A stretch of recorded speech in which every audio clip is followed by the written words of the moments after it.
Hi there, this is Paul Martin. I'm the Director of the Australian Centre for Agriculture and Law at the University of New England. Welcome to the first of our video series which are concerned with providing new methods for the development of innovative approaches to the way in which we govern our rural landscapes. You might ask, why have we created such a series? What is the need? If we look at the state of our rural landscapes, we'll see a few things happening at once. The first is that there are significant pressures, largely exercised through politics and regulation, for landowners and land managers to improve the way in which those landscapes are conserved and managed from an environmental point of view. At the same time, under pressure both financial and also in terms of social demand and a growing population, there are pressures to increase the productivity of those lands. Those two things are clashing.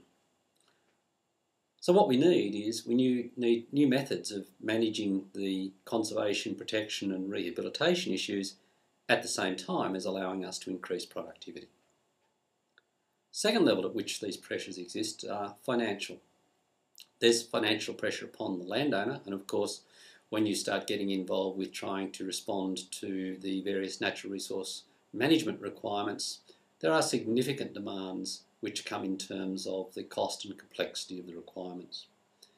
Those costs and complexity fall on the landowner or the land manager, but they also fall on government, and through that they fall on the whole community. So not only do we have to find radical innovations around environmental protection and production, we also have to find ways of doing it at far lower cost. The final challenge is we have to do it more fairly. And again, almost everyone can point to situations which show that the costs and benefits are not being equitably shared across our society. So if we're going to make the triple bottom line really work in terms of rural landscapes, we also have to deal with the problem of how do we do all of this more fairly. As I said, everyone knows this, but we don't know how. We do know, however, that the only substantial way to get true progress is by engagement between those who are developing approaches and those who are going to implement it. And the most effective approaches come when the community that is going to have to implement things, that is going to be involved in it and may bear the costs, is directly involved in creating the approaches that are going to be applied. Again, we know this, but we don't have the tools being provided to the people on the front line to help them to be involved in developing these new approaches. That's the purpose of this video series. So our goal is to contribute. Our goal is to provide some different methods, some ways of thinking, some strategies, some tools that can be applied by the community, and that through doing so we can come up with some innovative approaches to address the three basic challenges. How do we get rural landscapes used more sustainably and more productively? How do we do it in ways that reduce the cost to the community and to government? And how do we do this in ways which are fair? This session is concerned with a systems approach to landscape governance. The purpose is to give you a specific method and ways in which it might be used for a variety of purposes, including developing new governance strategies, understanding implements to change, or putting forward a logical framework for changes that you think are necessary. Starting point for any development of any such systematic strategies, we need some sort of concept, some sort of theory about how the system behaves. This is often lacking in the way in which we go about natural resource governance. Too often what we find ourselves doing is talking about particular instruments or particular programs. So there'll be debate about regulation, there'll be a debate about the use of a market to try and achieve some particular outcome, or about a community program or a voluntary program or something like that, and no one ever really seems to pull it together and says, what's the totality? What are we trying to manage here? How do we think it operates? How do we think we can intervene to change the way it operates? How can we make it work better? So unless we have got a framework that allows us to develop a clear concept of the system we're managing, it's very hard to have clarity about the strategy. It then becomes extremely difficult to go through the learning process of trying something, reviewing it, learning from that experience, and then improving your sense of the strategy that you're trying to implement. So without a concept of the system being managed, we really can't create a learning cycle, and if you look at a lot of NRM, you'll see that our learning cycle approach is not as good as we would wish it to be. So this presentation is going to deal with some fundamental concepts. We'll deal with ideas about institutions, systems, resource consumption, and concepts about the governance of resources. I'll show you how to map system relationships to help develop this conceptual understanding and as a basis for proposing different governance strategies or reform. We'll look at some examples where we link natural world physical systems to people and institutions and show some new ways of understanding that. And we're going to begin the process of mapping some key flows, understanding the role of institutional structures so that we can come up with some ideas about how can we innovate to improve landscape governance. First part of this is some concepts about transaction systems and institutional mapping. So let's start with the language. What do I mean by a system? A system is a mental picture. It's a way of understanding the complex interactions that occur in the real world. It's a process, it comes from a process of looking at that real world, drawing from it what we think are the key flows and the key dynamics that operate in that system, understanding the ways things are interlinked, and then coming up with clear ideas about what we think drives the dynamic. Key to this, in the work we're doing here, is the people and the organisations who act within the system, the actors. We talk of a resource consumption system because our focus is upon the total of the system whereby we secure natural resources, we use them, we harvest them, we transform them, we dispose of them. But also, we're concerned with the elements in terms of the human dynamic that goes with all of that. When I talk of a transaction, I'm talking about a decision made by an actor and some sort of action that results. That action might be a flow of resources, it might be a flow of information. Regulation is a word that has got a whole lot of politics attached to it in the rural sector. But we don't mean just government regulation. Regulation can incorporate self-regulation, industry codes and standards, the requirements of buying change that they place upon the producers. So regulation is not just about government, it's about the ways we regulate the system. A market instrument exists whenever we're using the price mechanism. So biodiversity banking, for example, tradable water entitlements, auctions, all those sorts of arrangements are all versions of market instrument. When we talk of an institution, we're talking about the systems of rules and the organisations which create, implement, administer those rules. And institutional systems is dealing with the dynamic link between different institutions. Governance comes from the word to govern. So we're looking at what are the mechanisms that are used, the totality of all of these other elements, the way they work together to govern the way in which resource consumption, resource restoration, resource conservation takes place. So, there are some embedded essential concepts in all of this. First one, when we're talking of a systems model, we're talking about a tool to clarify and describe to help people decide. So a model does not produce facts, a model produces views, thoughts, ideas, decisions. You can conceptually model almost anything that has a dynamic. You can model the real world, you can model social interactions, you can model the economy, you can model politics, etc. So modelling itself is a way of clarifying, put on the table what we understand or what we believe about the real world. There are some key elements. Because in the real world almost everything is in some way connected to everything else, complexity is enormous. So what we do when we're trying to address a particular problem is we put artificial boundaries around the problem. We say we're only going to look at this part of the problem. If you make your boundaries too big, your whole approach will be extremely complicated. Remember, one of our goals with all of this is to come up with a simpler understanding of what's going on, a theory or a concept, so that we can develop strategies. Second key element is we're concerned with flows. What flows through the system? Because that's what changes the dynamic. Stocks are the result of flows. We might have a stock of money, we might have a stock of minerals, we might have a stock of grain. We also might have a stock of ideas, which would be a culture. So when you look at a stock, you're trying to understand what flows, and when you look at the structure, that is what shapes the flows. So if we were dealing with a bathtub as a system, we have an inflow of water from the tap, we have an outflow from the plug, we have a collection of water inside the structure that's the bathtub. The structure shapes the flows.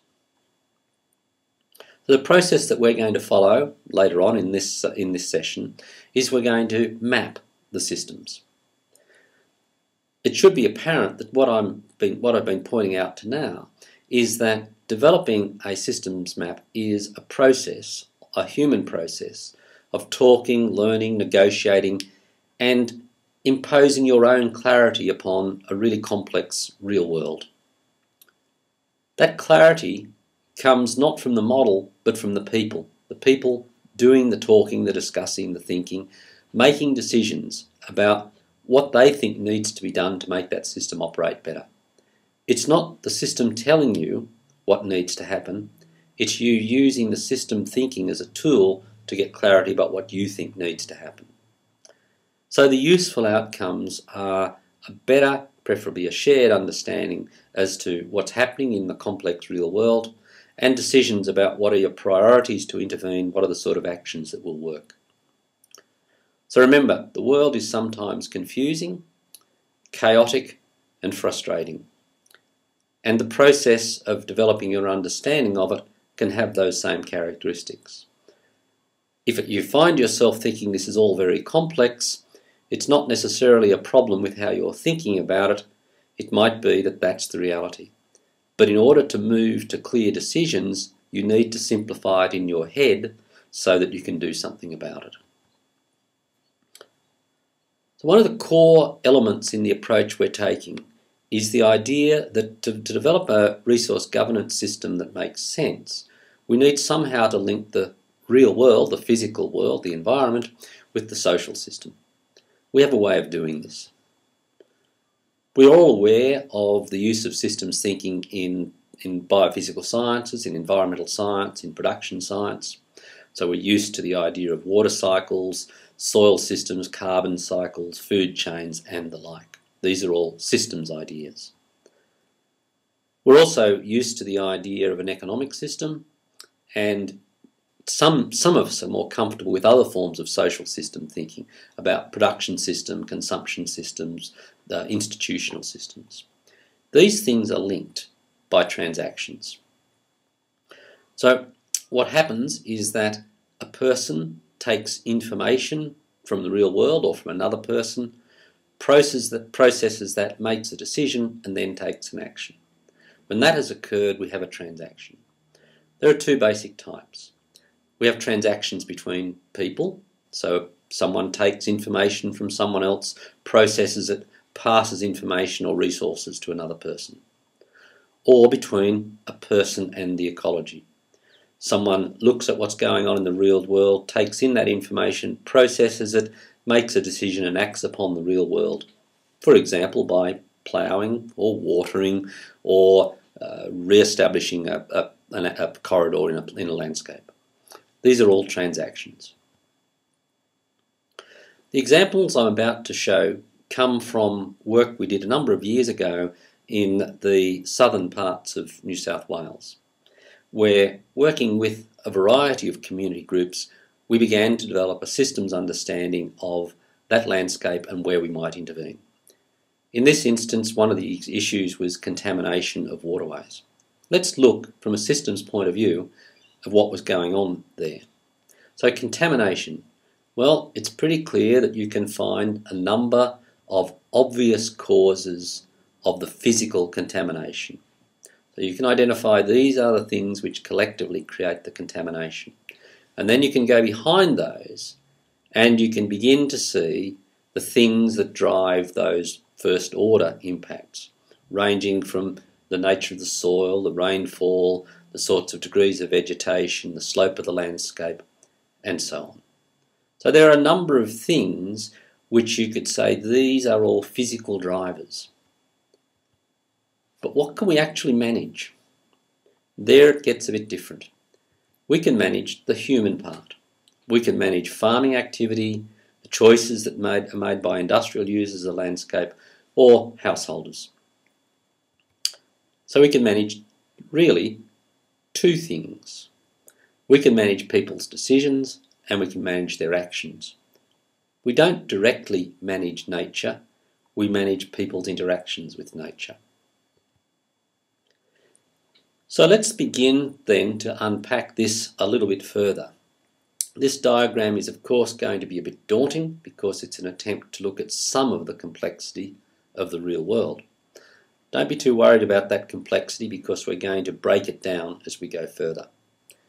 But what we see is that the way in which the river operates, when you abstract from reality and really break it down a bit, is a combination of things from the natural system, land use, decisions, and then things which drive those decisions. So when we're talking about natural resource governance or landscape governance, we're always dealing with nature, people, and institutions. And if we can get a clarity about how we think those things work together, we've got a substantial way forward on trying to come up with far better natural resource governance.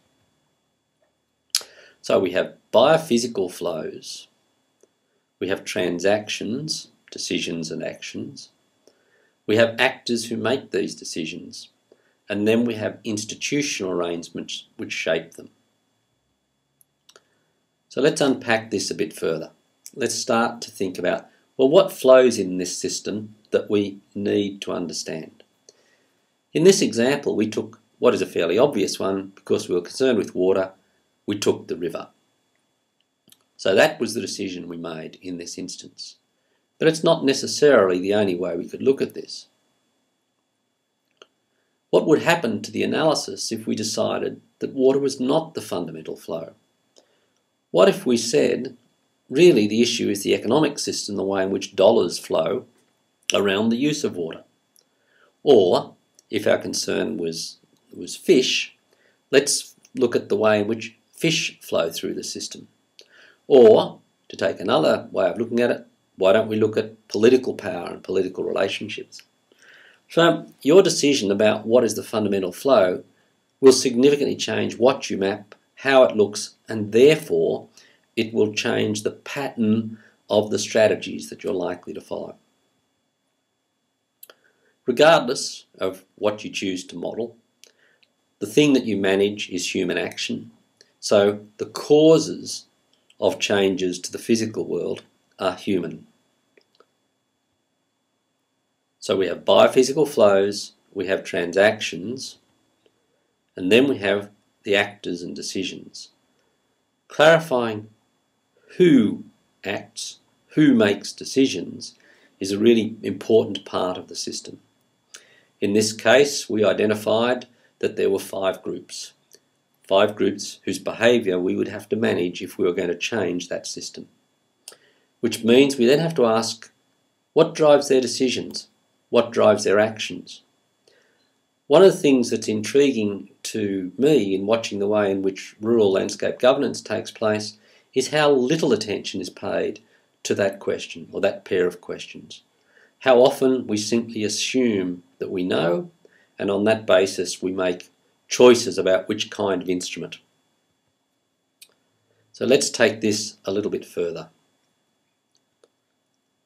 I suggest at this point we stop the video and we just have a discussion, taking this map of the transactions, the institutions, etc., If you were asked to develop a governance strategy for that system, if you were asked to work out how to intervene, then what would you come up with as your best ideas? After you've had a discussion on this, we'll restart the video.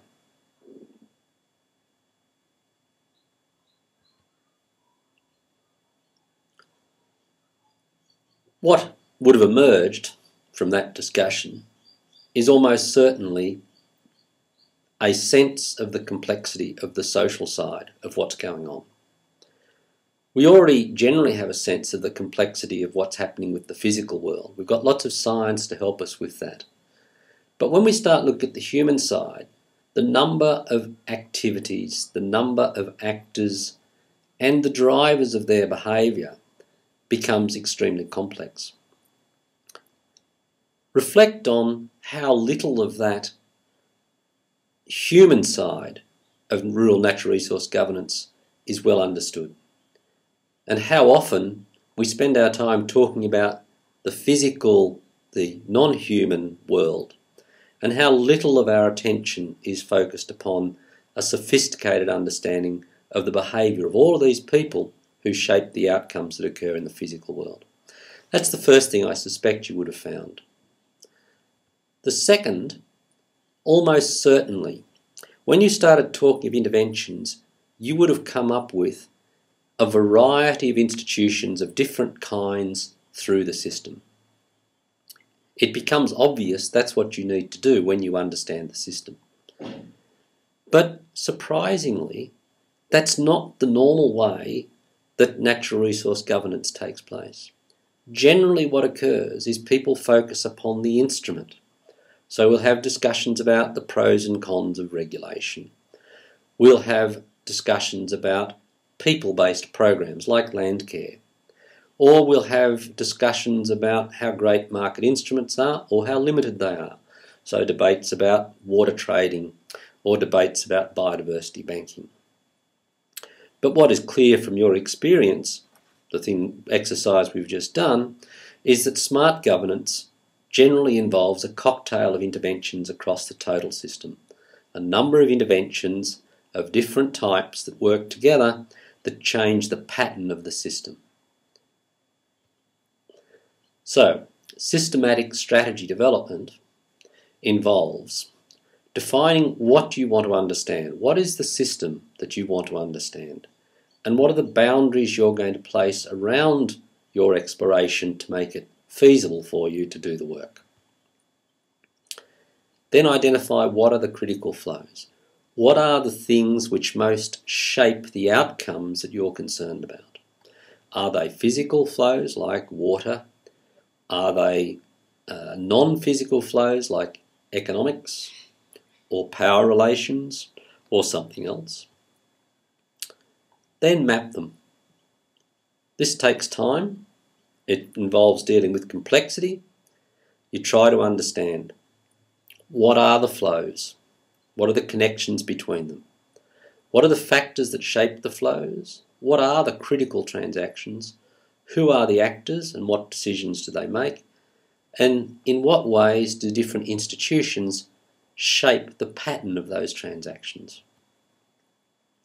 Then it's possible to come up with clear hypotheses about where and how to intervene, or the sort of institutional reforms that are needed. It also becomes possible for us to apply, test and refine. When you've done this work, you're in a position to explain clearly not only what interventions you propose, but the ways in which they will flow back through into impacts upon the real world environment. So in this first part, we looked at some basic concepts. Now let's take a couple of examples where we've linked systems mapping to system-wide innovations in governance. The goal of this work was to propose some radical innovations. So let's see how the approach works. We'll take two examples. Weeds are a chronic fundamental problem of rural landscapes. So we're going to look at two examples. Conventional weeds, where we've basically looked at a garden escapes problem, and biofuel weeds, which are emerging internationally and in Australia as a concern, since many of the plants we would love to use for biofuels have innate weedy characteristics. Bear in mind, our goal with this exercise was to come up with some innovative ideas. That's separate from the issue of deciding how you would implement these ideas. New ideas always face resistance. The more innovative they are, the more likely that they're going to face strong resistance. So put aside the question of feasibility of implementation for the present and just follow the process for thinking through how can we get some innovation into our natural resource governance, with the example of weeds. Einstein put it well. Insanity is doing the same thing over and over again and expecting different results. And weed management is a classic, where we do the same things over and over again, we expect different results, and we're constantly disappointed. This systems map uses a standard management systems approach, where we separate processes from decisions. Decisions are identified with a triangle, with a diamond. So here we are looking at a process where someone goes and identifies some garden plant species, selects them, they're evaluated by the government, approved, introduced, propagated. Someone makes a decision to stock them, they're marketed, the consumer buys them, they're established in gardens. Then sometime later someone looks at the plants and says, gee, these seem to have some sort of weediness about them. So we get an investigation, come up with a strategy for dealing with them, resources are allocated, implemented, the strategy is reviewed, and so forth. The purpose of this particular map was to identify where might accountability be made more effective. So here we identified a number of people whose decisions and actions shaped the outcome. So we had approvers, introducers, nursery people and propagators, communicators, those who are involved in marketing the plant, gardeners, landowners, and control authorities. So let's stop, have a look at this map, and decide what interventions in this system are likely to be most effective in changing the outcomes, in reducing the weed risk. When you've done this, start the video again.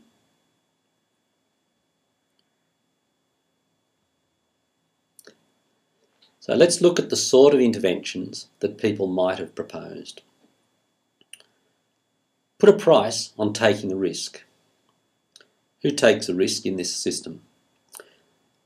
Well, the first significant set of risks arise at the time when the plant is introduced. When I get a plant approved by the government for introduction, at that point the weediness risk problem is transferred to the government. If it proves to be weedy, no one comes back and starts saying, you have to pay for the problem you've caused, even though I've made the profits in the process.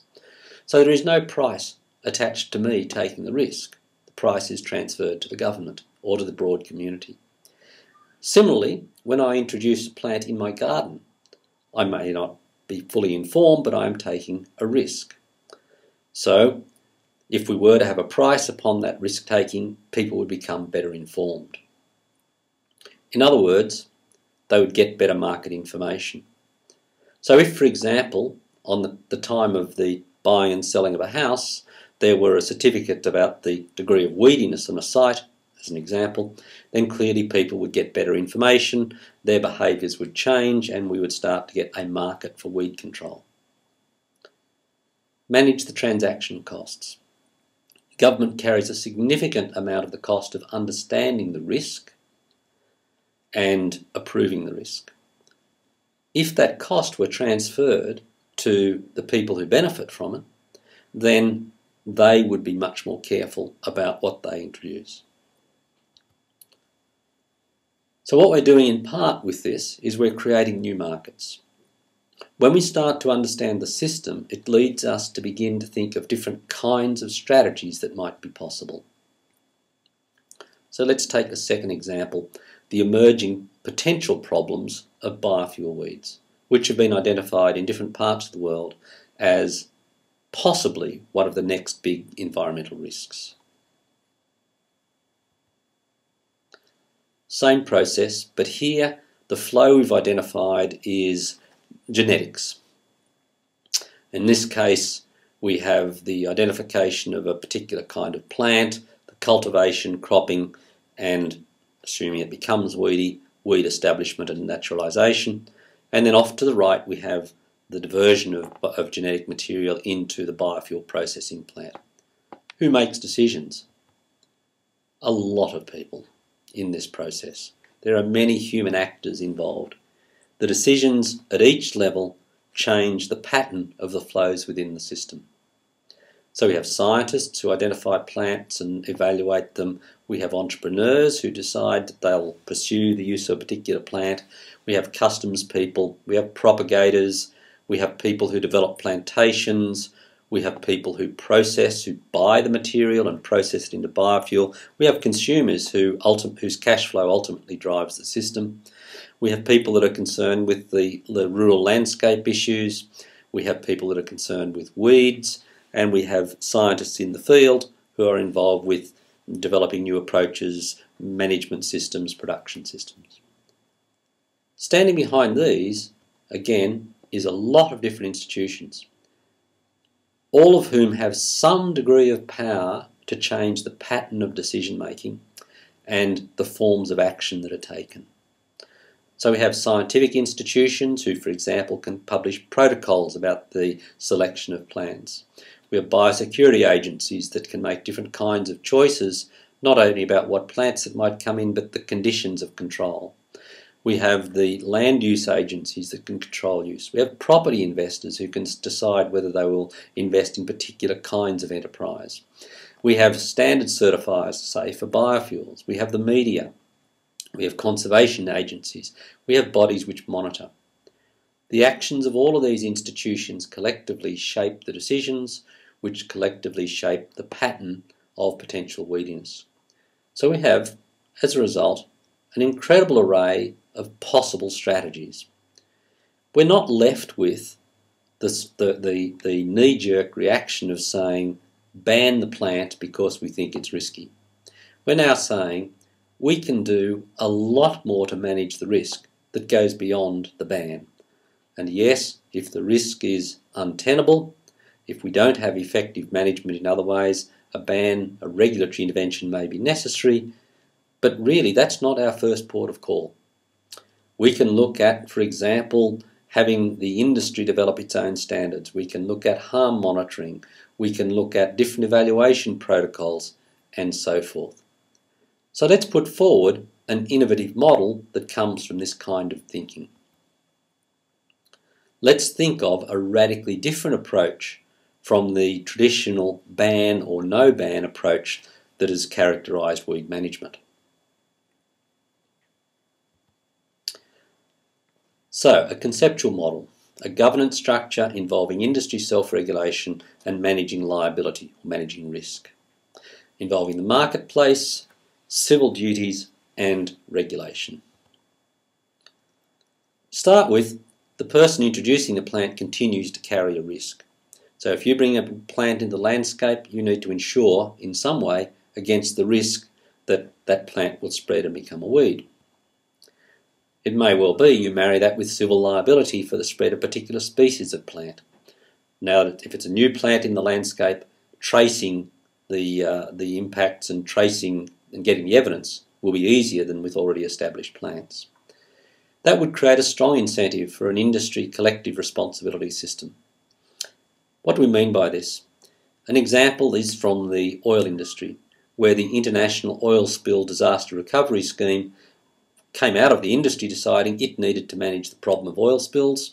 It now collects a premium, has built specialist expertise, and is able to rapidly respond to the spread of pollution in a waterway. That may well lead to an insurance scheme, or at least a risk control fund, which means that we would now have a mechanism that if a plant does become weedy and begin to escape, we've got a pool of money We don't have to wait for government to go through budgetary processes and the like. The industry has a pool of money so that it can rapidly intervene.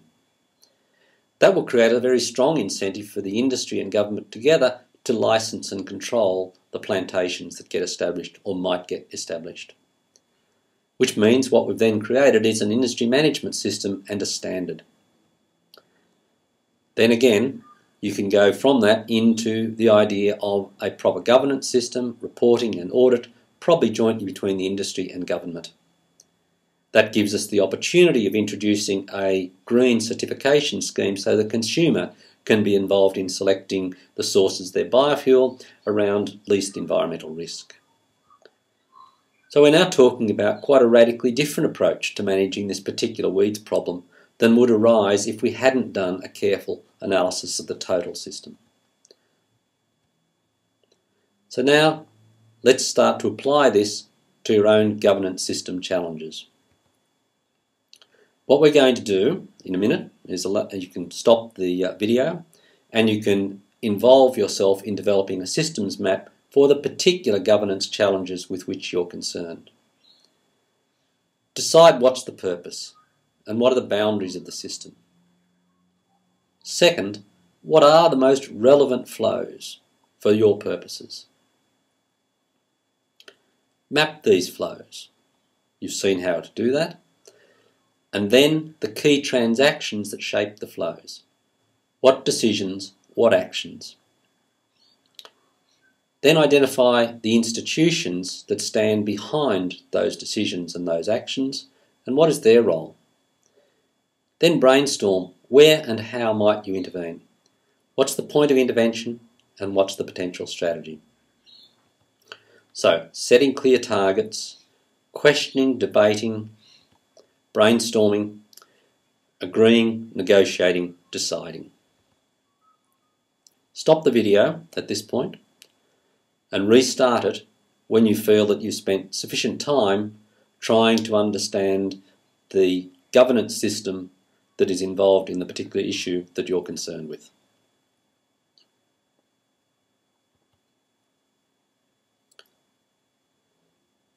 In this process that you've just completed of mapping landscape governance, you've asked yourself, in effect, a set of questions. What are the most useful flows?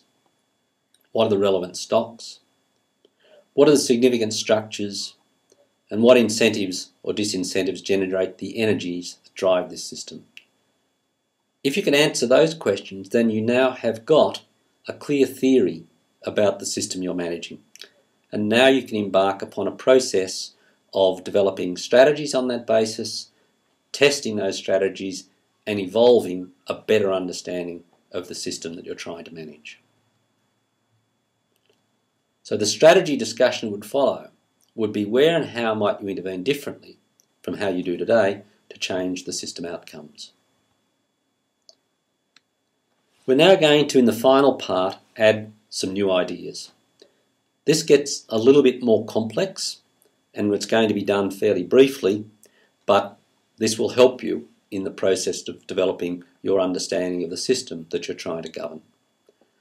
We're going to look at what drives the transacting system, what drives the behaviours in that system, and can we simplify the elements so that we can understand them better.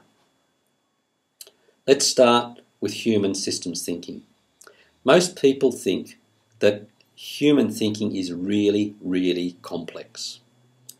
If you deal with it at the level of being really, really complex, then you're going to end up with really, really confusing strategies, really, really confusing systems maps.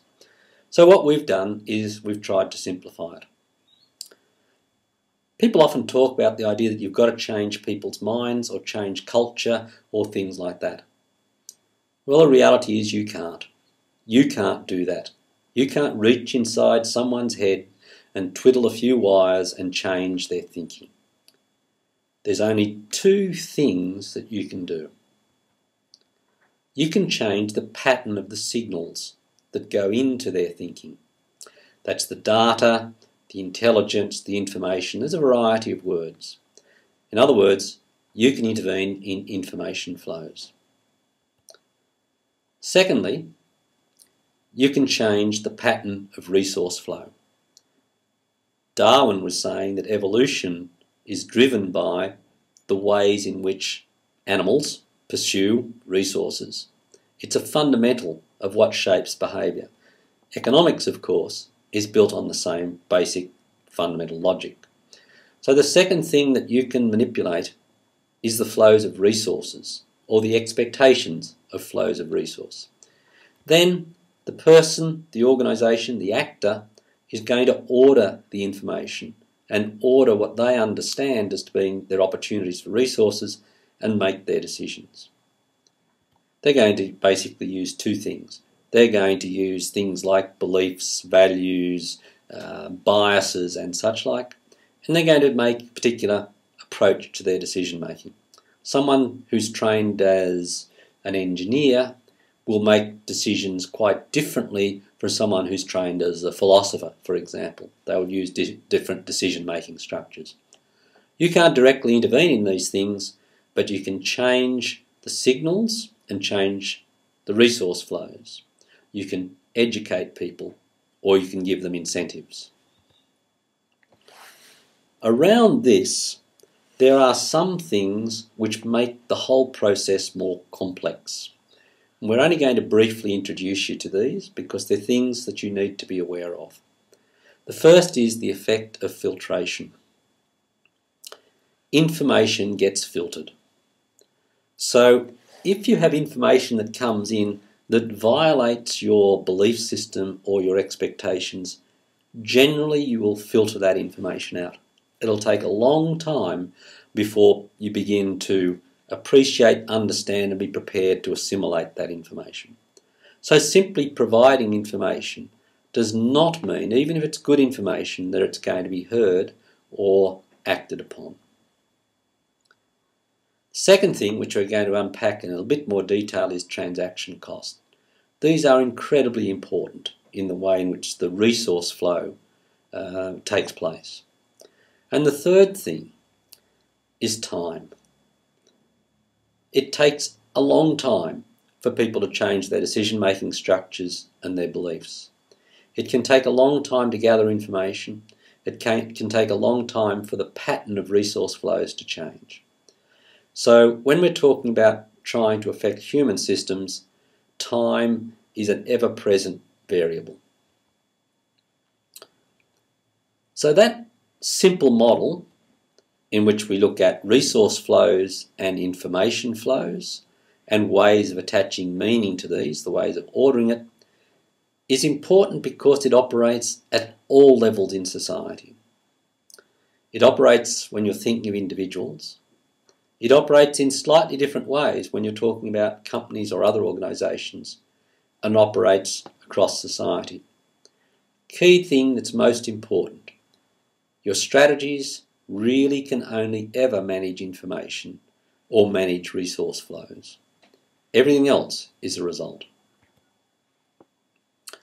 So we have three complicating factors, two of which I've already identified. First is filters. Individuals filter out information because they don't believe it, or because they select particular kinds of information that they see as relevant, they don't detect it, or they just reject it. Organisations do the same sorts of things through their formal structures. Setting up a decision system is in large part deciding what information you consider to be relevant, and the institution is basically rejecting almost everything else. And across society, our processes of formalisation, politics, etc. also have the same effect.